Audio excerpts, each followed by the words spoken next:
बड़वानी की अजंड की श्रीराम कॉलोनी में एक निजी स्कूल के टीचर के लापता होने का मामला सामने आया। टीचर खेतिया का रहने वाला है जो कुछ महीने पहले से ही अजंड की श्रीराम कॉलोनी में रहने के लिए आया था और एक निजी स्कूल में बतौर स्पोर्ट्स टीचर वो काम करता है। परिजनों के फोन करने के बाद और मकान मालिक की शिकायत पर अजंड थाना पुलिस ने कमरे को खोला।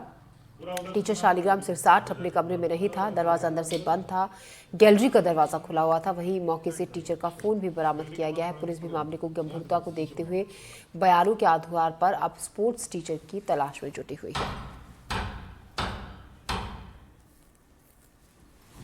मेरे मकान में ये साकेत स्कूल के सर किराए से रहते हैं। क्या नाम है? जिनका नाम शालिग्राम है, जो खेतिया के निवासी की हस्बैंड वाइफ में कुछ झगड़ा हुआ है जी। झगड़ा होने के बाद कुछ देर बाद अंदर से कुछ दरवाजा लगा के ये लोग सुबह से अंदर के अंदर है। हमको कुछ पता नहीं था कि ये अंदर है या बाहर है। बाहर साइड का गैलरी का जो दरवाजा है वो खुला पड़ा हुआ था। हमको सूचना मिलने के बाद शाम को हमने दरवाजा और बहुत शाम को 5 बजे तक ठोकते रहे, कुछ पता नहीं चला। उसके बाद हमने थाने पे सूचना करी। सूचना करने के बाद पुलिस वाला आए और पुलिस वाले आने के बाद हमने कुछ जानकारी और पुलिस वालों को जानकारी देने के बाद अंदर जांच करने के बाद पता चला कि कुछ अंदर है नहीं। अच्छा, वो मतलब मकान से कूद के चले गए? वो बाहर मकान जो गैलरी थी वहां से वो कूद के वो चले गए। कितने कहाँ समय गया और ये कहाँ पर रहे ये मुझे नहीं पता। बलरामपुर में पटवारी को 12,000 की रिश्वत लेते हुए गिरफ्तार किया गया है। अंबिकापुर एंटी करप्शन ब्यूरो की टीम ने रंगे हाथ पकड़ा है। पटवारी पवन पांडे ने फौती नामांतरण के लिए रिश्वत की मांग की थी 14,000 रुपए और 2 क्विंटल मक्का मांगा था।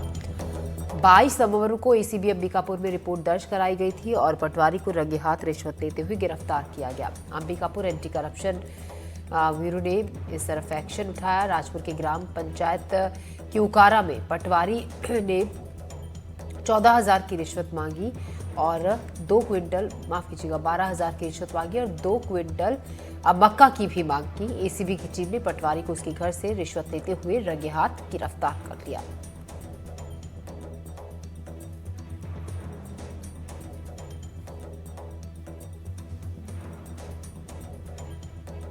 उनके द्वारा दिनांक 22/11/2024 को एसीबी कार्यालय अंबिकापुर में आकर शिकायत दर्ज कराया था कि उनके परिवार एवं उनके परिजनों के नाम से संयुक्त खाता लगभग 5 एकड़ भूमि है जो संयुक्त खाता है। उनके पिताजी की मृत्यु पूर्व में हो चुका है, जिनके पिताजी के नाम का फौती काटने एवं प्रार्थी का नाम सुधारने एवं अभिलेख में दुरुस्त कराने के लिए वो पटवारी हल्का पटवारी क्रमांक 17 पवन पांडे के पास गया हुआ था, जिनके द्वारा उक्त काम करने के लिए 15,000 रुपये की रिश्वत मांग किया गया था। प्रार्थी रिश्वत देना नहीं चाहता था बल्कि उसे रंगे हाथ पकड़वाना चाहता था, इसलिए उसने 22 नवंबर को एसीबी कार्यालय में रिपोर्ट किया था। हमने शिकायत का सत्यापन अपने कार्यालय में पदस्थ प्रधान आरक्षक सतीश सिंह के साथ प्रार्थी को भेजकर शिकायत का सत्यापन कराया गया, जिसमें आरोपी के द्वारा 15,000 रुपये में से 1,000 रुपये कम कर 14,000 रुपया रिश्वत लेने के लिए सहमति दिया था। खबरों में बढ़ते आगे। छत्तीसगढ़ में राइस मिलर एसोसिएशन ने मिलिंग चार्ज घटाने और पिछले साल धान की मिलिंग चार्ज का करीब 4,000 करोड़ का भुगतान नहीं होने के विरोध में धान की मिलिंग करने से इनकार कर दिया, जिसकी वजह से खरीदी केंद्र में धान जमा होने से स्थिति बिगड़ने लगी।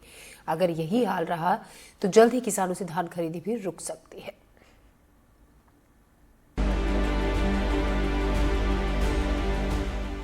धान के कटोरे छत्तीसगढ़ में 3100 रुपए समर्थन मूल्य में धान खरीदी 14 नवंबर से जारी है, लेकिन जल्द धान खरीदी प्रभावित हो सकती है क्योंकि राइस मिलर्स ने धान मिलिंग करने से इनकार कर दिया है। मिलर्स का कहना है कि सरकार ने धान मिलिंग प्रोत्साहन राशि को आधा कर दिया है। पहले 1 क्विंटल धान की मिलिंग करने पर 120 रुपए मिलता था, जिसे घटाकर 60 रुपए प्रति क्विंटल कर दिया गया, जबकि महंगाई बढ़ने से पुराने रेट में मिलिंग करना मुश्किल था। साथ ही साल 2023 और 2024 के दौरान 3,048 किसानों का करीब 4,000 करोड़ रुपए का भुगतान नहीं हुआ है।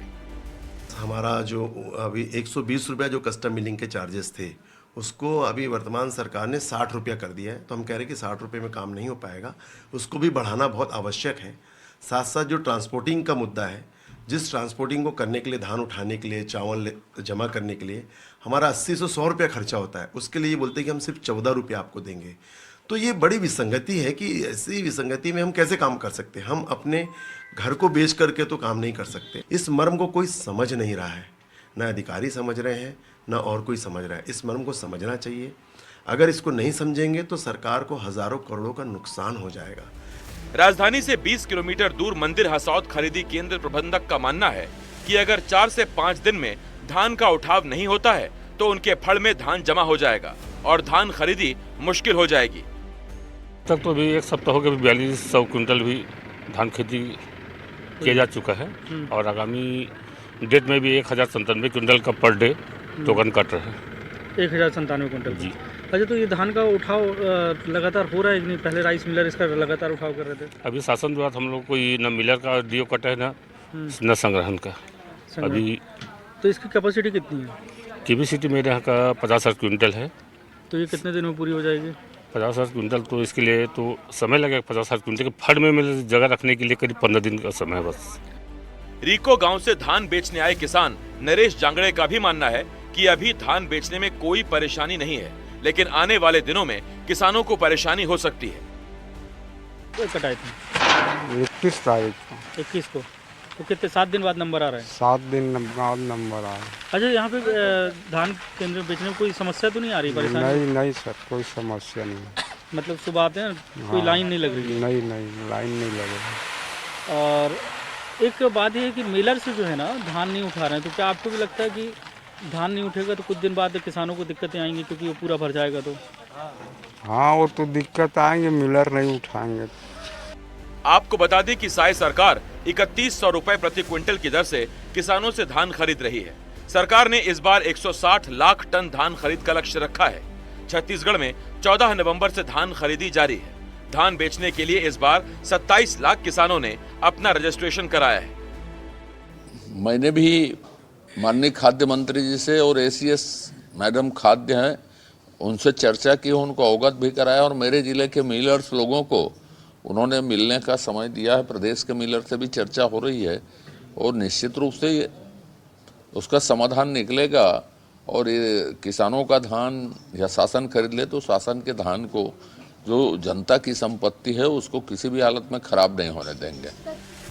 इस समस्या पर बीजेपी विधायक अजय चंद्राकर का कहना है कि मंत्री से मिलर की बातचीत के बाद निर्णय हो जाएगा।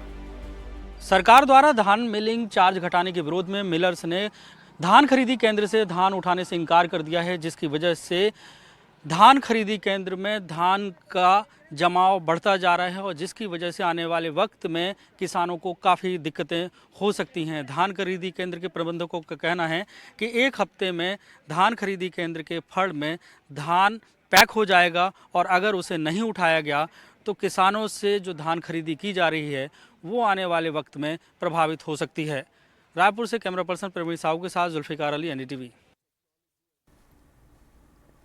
खरगोन में एक वेल्डिंग की दुकान में बड़ा हादसा हो गया। दुकान में टायर फटने से एक शख्स की मौत हो गई, 2 लोग घायल हुए हैं। बताया जा रहा है कि वेल्डिंग की दुकान पर वेल्डिंग हो रही थी। ट्रक ड्राइवर, इस वेल्डिंग कर्मचारी और एक अन्य शख्स इसमें बुरी तरह घायल हुए हैं। आनंद फान में जिला अस्पताल में उन्हें भर्ती कराया गया, जहां बुरी तरह से घायल वेल्डिंग कर्मचारी कुलदीप की मौत हो गई। दोनों गंभीर रूप से घायल हैं, उनका इलाज चल रहा है अस्पताल में। ये बताया जा रहा है कि ट्रक टायर फटने की इतनी जोरदार आवाज़ आई